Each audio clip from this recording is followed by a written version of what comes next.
Like, why isn't prostitution legal? That's an excellent question. I think prostitution should 100% be legal. Right, and you're a feminist as far as Oh, I'm concerned. absolutely. Like Yeah.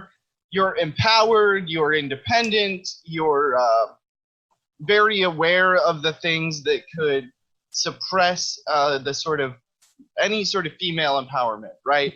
Oh, And absolutely. you think the legalization of prostitution would be empowering, correct? Absolutely. It's Okay. somebody controlling their own sexuality. And, prostitution is, the oldest profession, You say that with such a smile on your face. It's so weird. It's the oldest. I never hired a prostitute. I've never had the need to, but I think can't say the same thing. because right. I remember you telling me a story about you driving around a massage therapist to different hotel rooms. Yes, I was paid by a friend to transport her to various clients and service them. Specifically, I did not know for sure what was happening, but yeah, I was a driver for a prostitute for a night or two. Yeah. Yep. That was a long time ago. I forgot about that gig. I remember everything. You would think of how much pot and how many drugs I've done in my life that I would have a really piss poor memory, but unfortunately, I do not. Unfortunately, I'm aware. Unfortunately, I remember every fucking thing. Do you think that the legalization of prostitution would help millennials? I don't know. I mean, I don't know if it would help millennials. In particular. As you don't think that there's a serious problem with the servicing of millennials right now? Because I might say that they're underserviced. Are you involuntarily celibate right now, Connor? No. Yeah, so we're coming back, and me and Rhodes were both kind of discussing a couple of things, memories that we have of very, I don't know, I wouldn't say impactful, but they're distinct memories. We won't ever forget these things. I was bringing up to her the first time that I ever smelled somebody smoking crack cocaine. Now, I've never smoked it. I don't have any interest in it. I really don't think very highly of those that have done it, but I don't tend to judge people, right? I try not to. No, but I mean, it's when you smell it, even if you don't know what it smells like, it is. You know what it is. Yeah. It's so distinct. But I was walking in downtown Sacramento. I was 18 years old. I didn't have any real resources. I had a flip phone. That's how long ago this was. And I had like $150 on me. I was staying in a hostel, and the daytime temperatures were so fucking insane. I'm a pale Irish kid in California from the Midwest. Like, I don't belong out there. I'm a tiger in the Arctic. Like, I'm so out of place. So I would take naps during the daytime, and then I would be up all night. So I'd just wander the streets of Sacramento, and from behind a dumpster, I heard somebody light a cigarette, like, right? Yeah. And suddenly I could hear crackling, and the smell hit me, and I was like, holy shit, I know what this is. And I will always remember that. It's also, that trip had a lot of really odd significance for me. So, like, I remember, again, I didn't have very much money, so I shouldn't admit to too many crimes on this podcast, but I did steal a book from the bookstore. I had found James Joyce's Portrait of a Young Man as an Artist. Okay. Yeah. I was into, like, really highfalutin literature when I was 18, 19, 20 years old. I mean, even before that, you kind of, anyway. Had this thing for learning and Yeah. reading about what old dead people had to say. Yeah. Which just blows my mind that you barely graduated high school because, I again, always had like philosophy books in my hands and like I would carry around a copy of the Tao. it's literally because you didn't try, man. Literally. I'm just proof of how the educational system is not built for smart people. I mean, it's just our current educational system is just completely prioritized around standardized testing. Like that's it, and which is not beneficial for most kids. Like I don't. I mean, I test okay, I guess, but I don't really have to try. And I guess if anyway, back in Sacramento, we'll talk about that another time. Yeah, we'll bring up Rhodes and I's genius level intelligence that's being totally underrated in another episode. No, so I get out to Sacramento, right, and I was trying to enjoy the day. It was a nicer day. The temperatures were in the like high 80s, low 90s, which was still tolerable for my skin. I found a nice park, and I laid down in the grass and started reading. A lady came up to me and kicked my shoe. Like, not accidentally hit it. Like, walked up to me and kicked my shoe to get my attention. And I was like, excuse me? And she goes, what are you doing? And I was like, I'm reading in the park. And she goes, how old are you? I said, I'm 19, 18 years old. She goes, shouldn't you be at work? Like, don't you have a job? And I was like, I'm not even from here. What the fuck is California? This bitch is coming at me hard right now. I think that's like just really has something to say or to tell about the way stuff was, 10, 12 years ago. Like, it was not okay for me to be where I was, according to this lady. She was pissed. Exactly. Like that's why I felt like I had to go to college. Like I remember after my first semester or my freshman year of college, I remember not wanting to go back. But we graduated high school in 2007. The housing bubble burst in late 2007, early 2008. Yeah.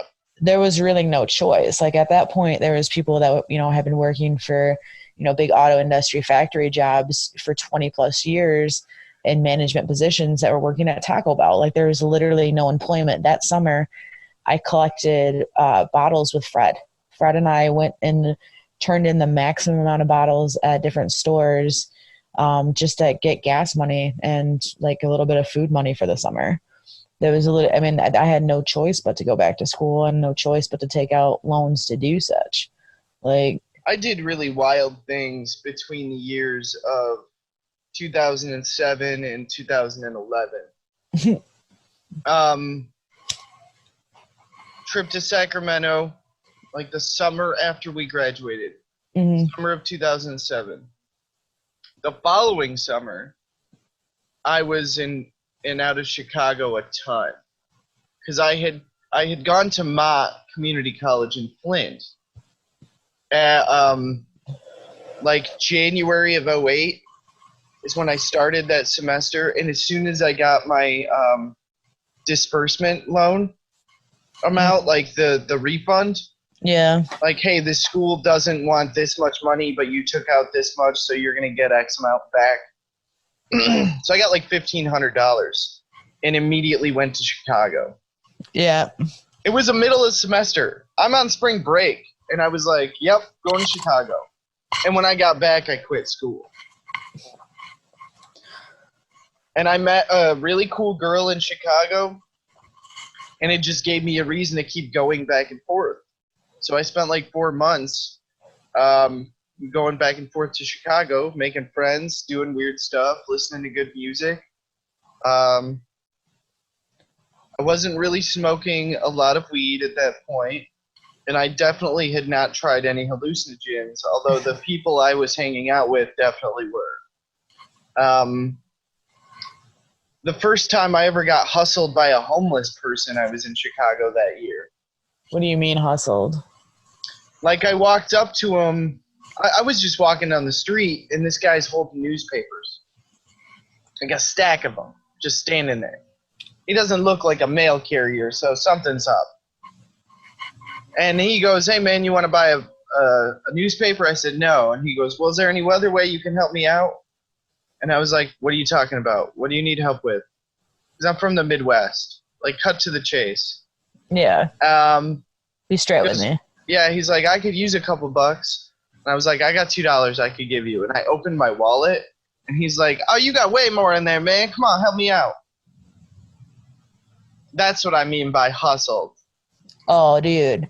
I lived in St. Louis for fucking 4 years, and anytime we went downtown, it was straight up like I would not bring cash because there's always somebody going to be asking you for cash. Yeah. You got change to spare, man? Can you help me out? Yeah, you got a buck? You got a buck? I need a beer. Like, I swear to God, like, I couldn't even walk out of my apartment my first year living there without being asked for $1 by like 6 different people. And I, which is whatever, you know, you need $1, but I'm not going to just give you $1 for a beer because I know that's exactly what you're going to do. Like, anyway. Hey, at least you're honest if you're saying $1 for a beer. And you know what? Every once in a while I did. My neighbor wanted a beer. Every once in a while I would go and buy him a beer. You know, one of those big ass, like, not 40 ounce cans. We call them tall boys around here. Yeah. Like, not even like it's like a super tall boy, like not even a 24 ounce, like a 48er. Yeah. You know, and they were super cheap. So I would buy one every once in a while. But like, I would, you know, I'd go downtown and try to have, like, you know, just go out with my wife or go out with my friends and just kind of walk around and enjoy that stuff. But I would start avoiding carrying cash. But then I found people that had card readers on their phones. So they would ask you for money and be like, hey, I don't have any cash on me. Like, hey, I got a card, you know, I got one of these, what are they, the square things? No way. Phone. I swear to God. I actually had one guy one time, he was standing kind of near an ATM, and you have to park random place, you know, park wherever you can park, and then you have to walk.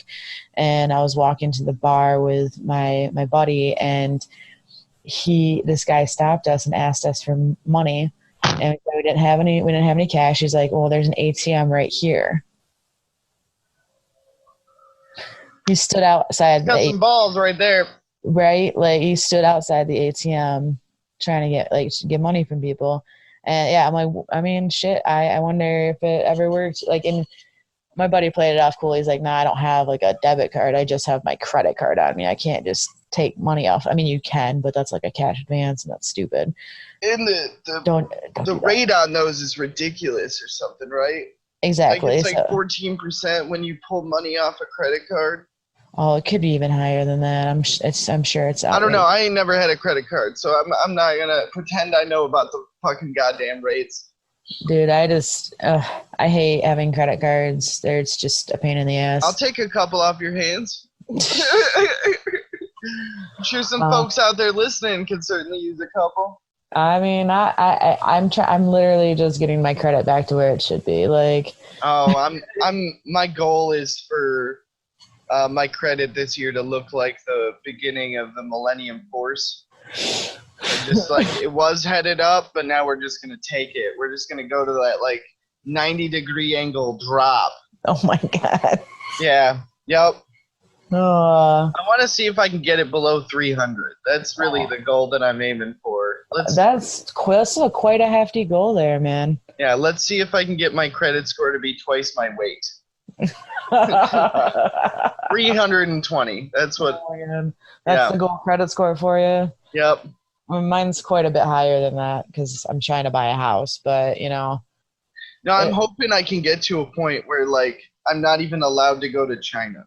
Because of their shit, right? Like you got to be like, they have like a cultural score now that's tied to your credit score.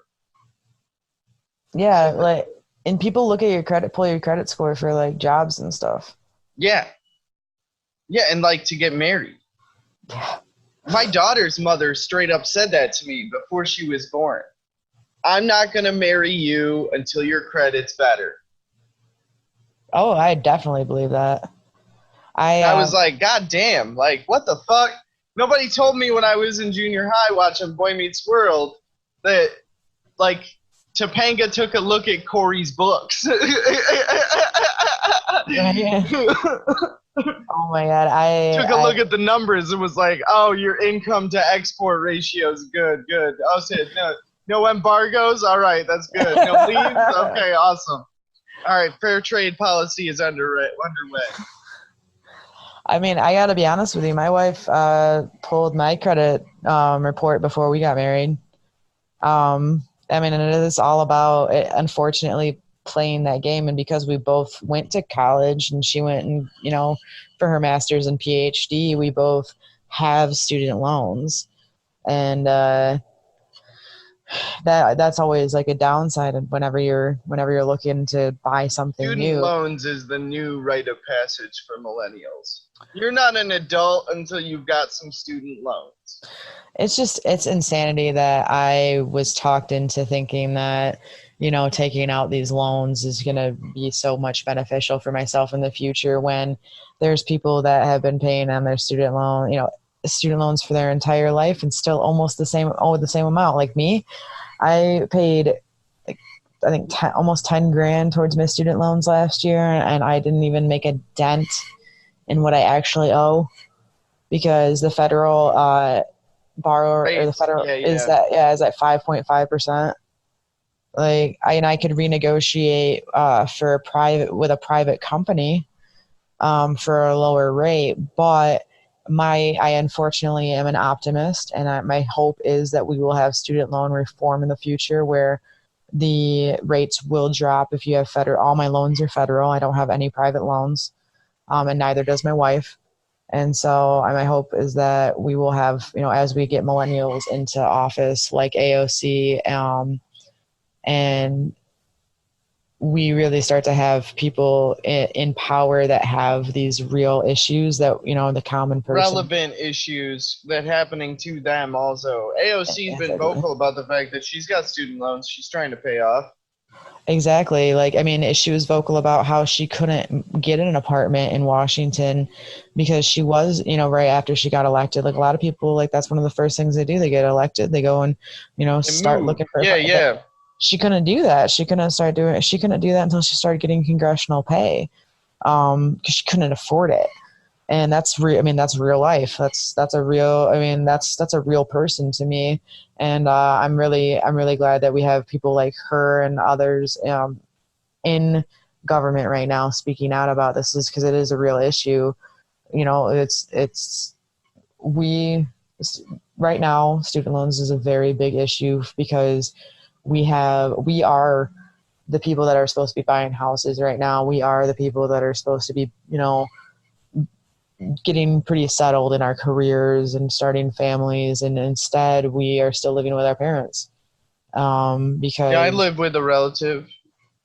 I mean, I don't live with my parents at this moment in time, but when I moved back from Missouri, I did live with my mom. You did shortly. Yeah. We visited with each other when you lived in town. Yeah, and so I moved back into my mom's house with my wife, married. You know what I mean? And that's real life. Fur babies.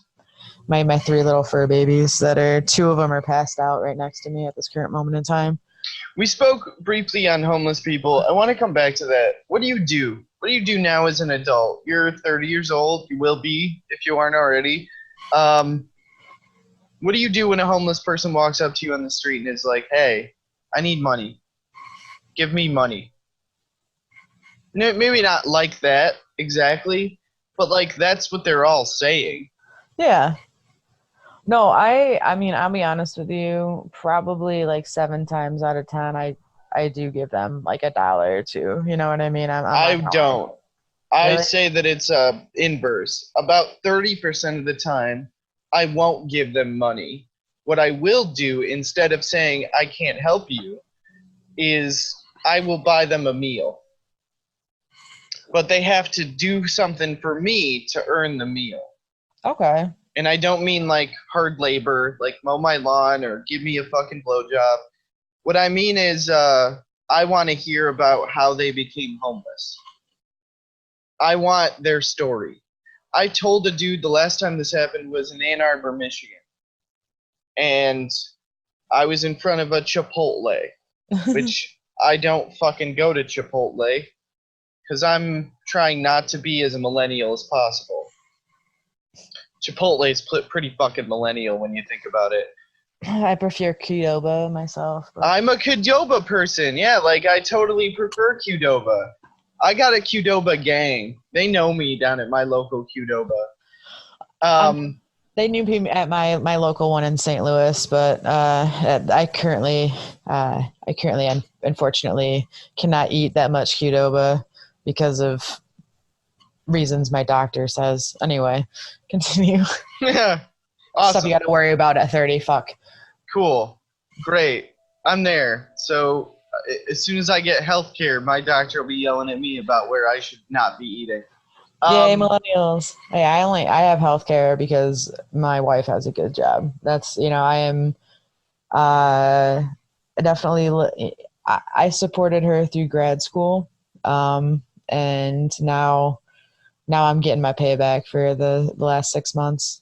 I'm sure I'll have to, start picking up some slack here in a little bit. Yeah. You've got a couple months left to banked, but other than that, your credit's dwindling. Absolutely. So I walked up to this cat walks up to me right outside Chipotle, not Qdoba, and says, "Hey, I'm really hungry. Can I have some money?" I said, "No, but I'll go in here and get you some food." And he's like, "Okay." And he took the deal. Now, he was fucked up. Like, it was very apparent that he'd either recently got his fix or was it had been a few days without his fix. But he was definitely fucked up. So I was not in the mood to hear a story from this guy. So I just gave him the food and went on my way. Yeah. And then I saw that he shared the food with other people. It was a lot of food for one person. Yeah. So, like, I saw him 15 minutes later because I kind of circled the block, and he was feeding 2 or 3 other homeless people. That's awesome. Yeah. I didn't tell him to do that. And I wouldn't have because they didn't walk up to me. You know what I mean? It wasn't like... And part of me wonders, like, that would have been a better thing to say if it were him, fucked up. Hey, man, I know I look really fucked up right now, but it's me and like 4 other dudes hanging out in this alley around the corner, and we haven't eaten in a couple of days. Can we get some food? And I'd be like, yeah, can you show me the people real quick so I can verify you're not full of shit, and then get the food? Yeah. And I probably would have bought him more. But I'm sure he was really appreciative for what he got. But yeah, I definitely get what you're saying. The first time this ever happened, I was in Sacramento. And dude walks up to me and he goes, "Hey, my name's Chuck. I'm not high. I'm not drunk. I'm just hungry." And I was like, "All right, Chuck, let's get you some food." And we went to Subway, and he smelled really bad. Yeah. But he was a sweetheart. And I said, like, what happened? Like, I don't really give a shit if you lie to me. But, like, tell me a story. Yeah. I'd love to hear about how this happened to you. And don't worry, I'm 18. I don't know anything. You're not going to fucking... I can't pass judgment on you because I haven't experienced life yet. And he was like, learn from his experiences. Well, I mean, the hope is that I'd like to teach this man that humanity still exists, for one. Second off, he needs to eat. And third, it'll give him something to take his mind off of his predicament at the moment. And I'm hoping not to bring him down, but sometimes people don't like to hear about or be reminded of how they got into these circumstances. Yeah, very true. Some people have reacted very poorly to my questions of like, how did this happen to you? But what I often say now is, yeah, I'll buy you food, but I want to hear a story. It can be how you got into this circumstance. You can make it the fuck up. I don't care. Tell me a story. That's very kind of you. The most entertaining story, I might have, I can't quite remember if I told Fred this on air or not, but I got to meet a dude named John the Bear Wrestler. I call him that. He introduced himself as John. I was, you know MSU pretty well, right? You said you went there briefly. I did. I got accepted there. I've know MSU's campus though from parties and such. Do you know where LS Teco is? Yes. There was Mena's joint, like down the way a little bit. The Dubs. Yep. Dubs were hot, right? You know that place isn't there anymore. No, I do know that, but they have one in. They have one at Grand Valley. They have one in Central too. Do they really? Mm-hmm. Geniuses, Mena's joint is. Yes. Continue. So I'm headed to Mena's to get myself a barbecue dub. A little chicken tenders, some lettuce, tomato, barbecue sauce, and a grilled tortilla. It's super good. They're so amazing. I'm like 30 feet from the door. Shout out to Meadows. Yeah, we could use a sponsor. So I'm like 30 feet from the door, and this homeless guy with this massive gray beard goes, "Hey man, can I get a square?" He wants a cig. Yeah. I got a cig in my hand, so it's pretty apparent that I have them, or I know where to get them. So I said, "Yeah, I give this guy a cigarette," and he goes, "You got any money to spare? You got a couple bucks, man? I could really use a couple bucks." And I was like, "I can't give you any money, but I can buy you food." I was straight up with him. Yeah. Like, these are my rules. Right. That's legit to me. So he accepts the proposition, and I go in and I split a dub with him because I don't really feel like eating a whole one, but I'm hungry for some barbecue sauce. Barbecue sauce. Yeah, and I hand him his, and we sort of start eating, and he finishes up really, really quickly. Like, he was pretty hungry. I probably should have got him his own. Dude's not going to complain, though, because he's old. And I was straight up with him, and so I've already gotten a respect level thing out of him now. So he fucking he goes, "So you wanted to hear a story, right?" And I said, "Yeah, that's kind of how this works." As he goes, "Well, what do you want to hear?" I said, "Well, ideally something true that's about you that's outrageous." That's basically what I said.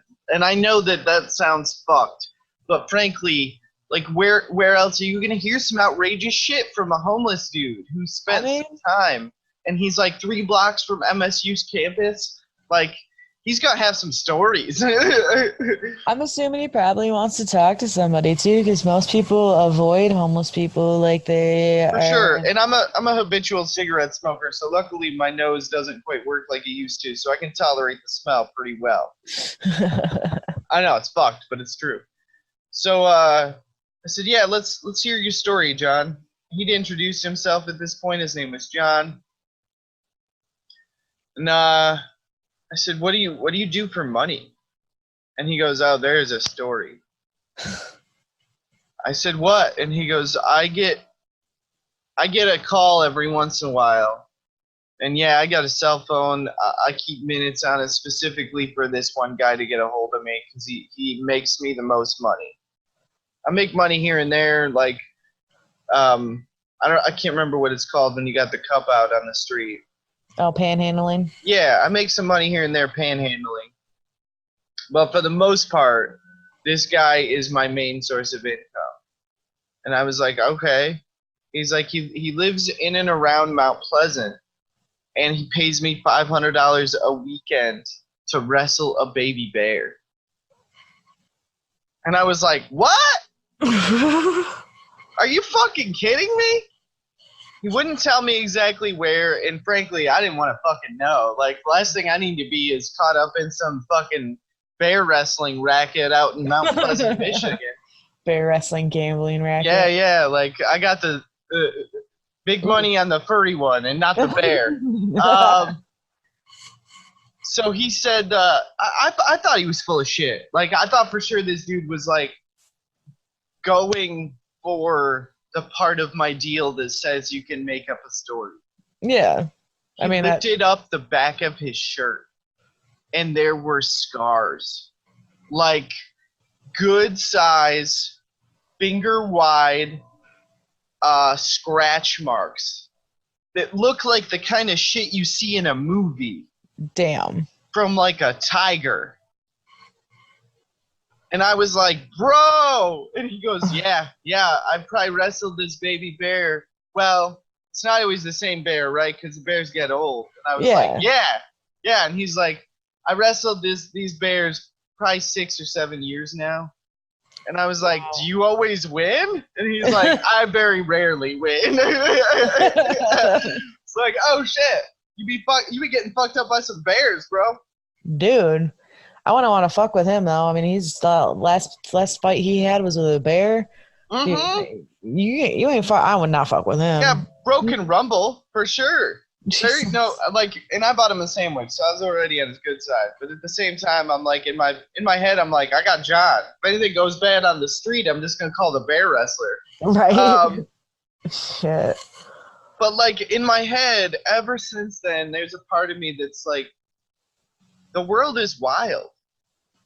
Like all those fucking movies that we've seen about ridiculous shit, Death Race is for whatever reason what's popping into my head right now. Okay? Basic plot of the movie is a lifetime prisoner, or a guy who's going to spend a lifetime in prison the rest of his life, gets to fight against other people under the same circumstances for a chance of freedom in a death race. That's absurd. That'll never fucking happen.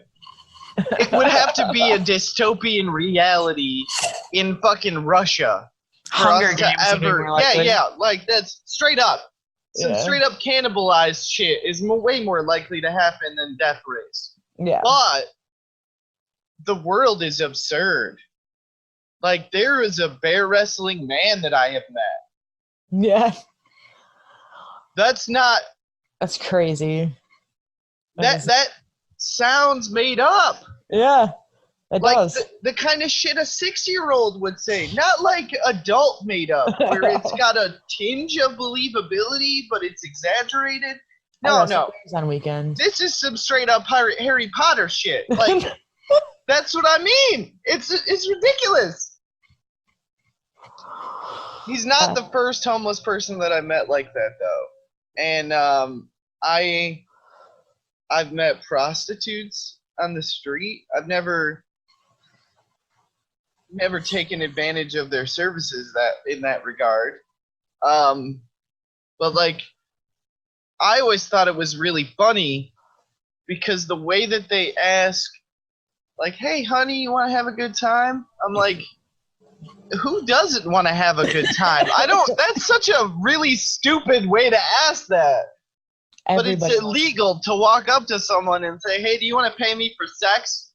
I mean, it's illegal to also accept money for sex, which brings us back to the whole, legalizing prostitution.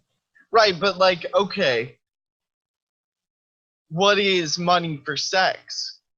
We both heard that dumbass adage about how, like, dating in the 21st century is akin to prostitution. Do you get what I mean? Yeah. You're paying for dinner and a movie. How much would it have costed you for a blowjob off the street? No, exactly. I mean, the only difference is the illusion that you're not paying for it. You know what I mean? That's why it costs more. There's a surcharge, a delusionary surcharge. That's why dinner and a movie costs more than a hand job.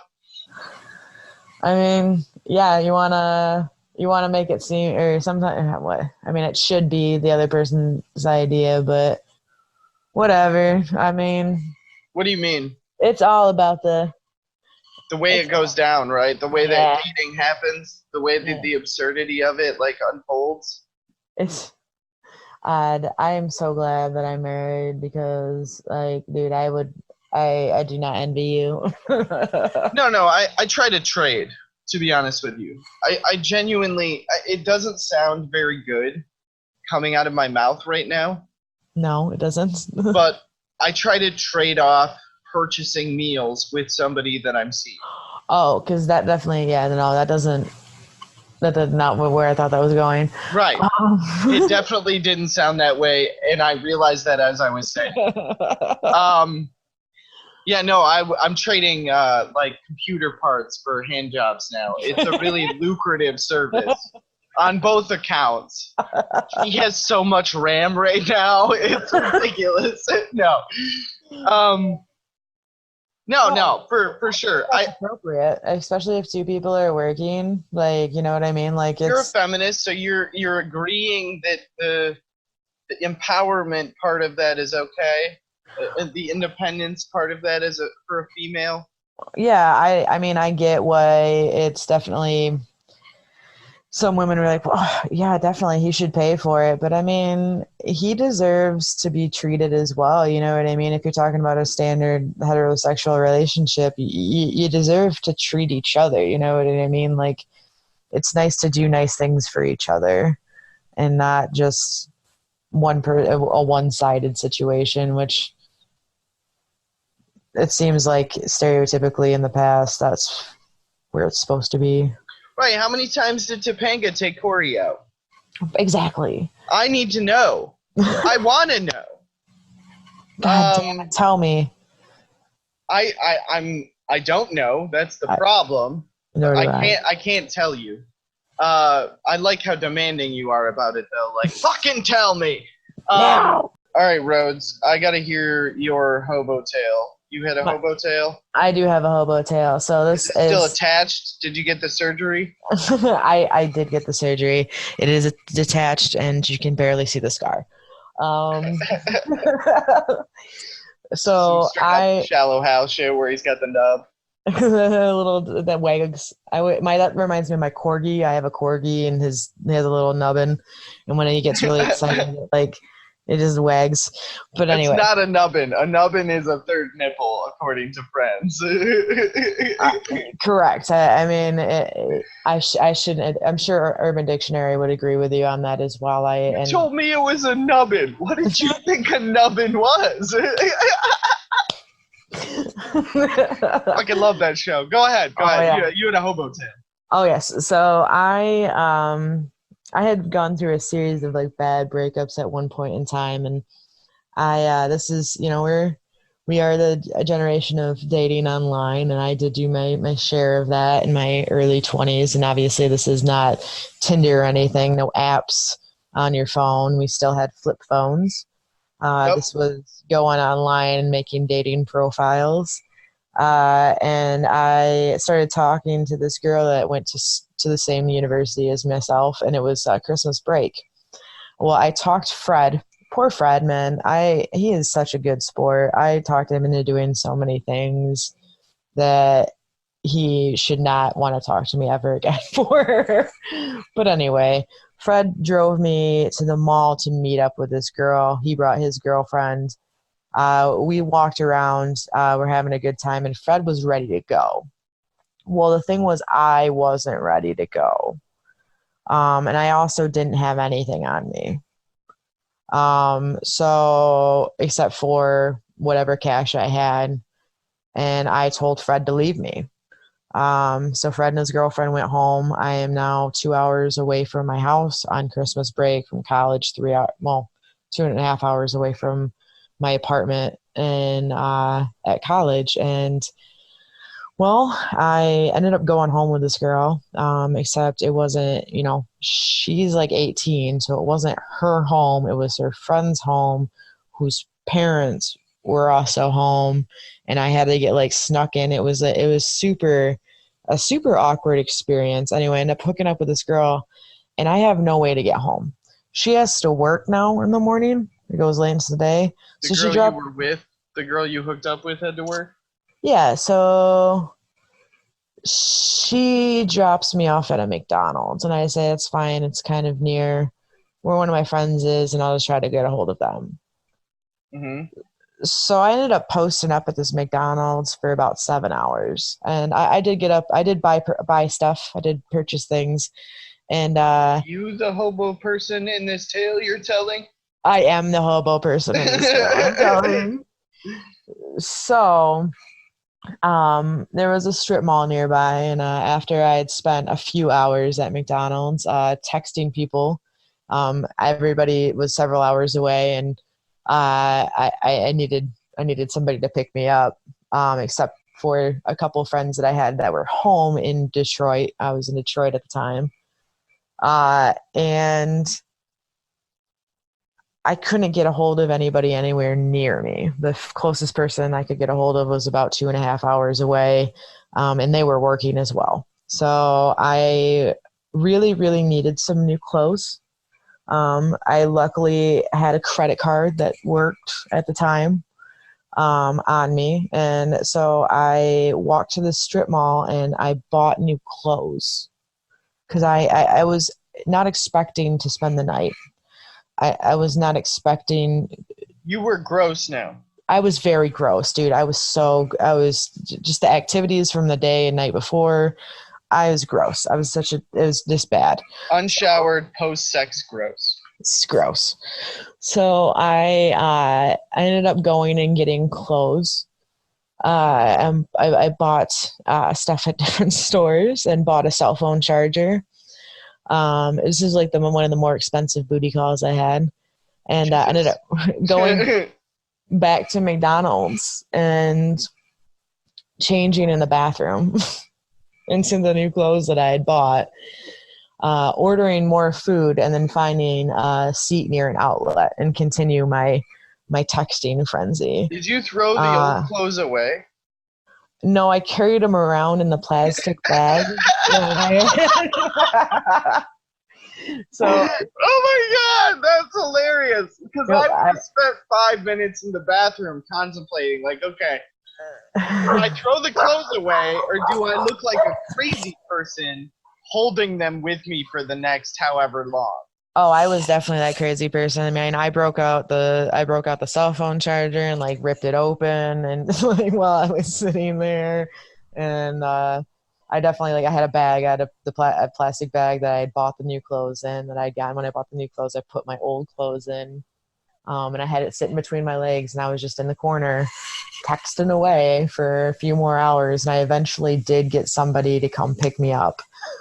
But it involved a pretty hefty drug deal in the process, which was I ended up having to, obviously, I put myself out there with this young lady that I ended up never seeing again. This was like a one-time, straight up, never even talk to her again, booty call kind of a thing. And then the definition of a one-night stand. You're just not using this word. Definition, dude, straight up. Still haven't called it a one-night stand. It was a one-night stand. Okay. It was a one-night stand, and I ended up I felt quite used after it a little bit, because I did it. We hooked up, and then I got dropped off at a McDonald's for several hours, and had to find a way home. But then when I did find a way home, it involved me having to use some hookups to get to do a hefty drug deal. So then I had to commit a felony to get a ride back home. Oh my god. I'm not sure if I can compete with that, but in further episodes we will definitely attempt to do so. We should definitely have a competition for sure. Yeah, who fucked up harder in life, in specific moments and as a whole. For sure. This has been another episode of Talking Chaos with Condor and Rhodes, who's filling in for Warlock Fred this week. If you guys enjoyed this, stay tuned. Next week, Mondays and Wednesdays, episodes air. Check out our Patreon page at patreon.com/talkingchaos. You can find us on most social media outlets, Facebook. If you want to shoot us an email us at talkingchaospodcast@gmail.com. Thank you again, everybody. Have a great day.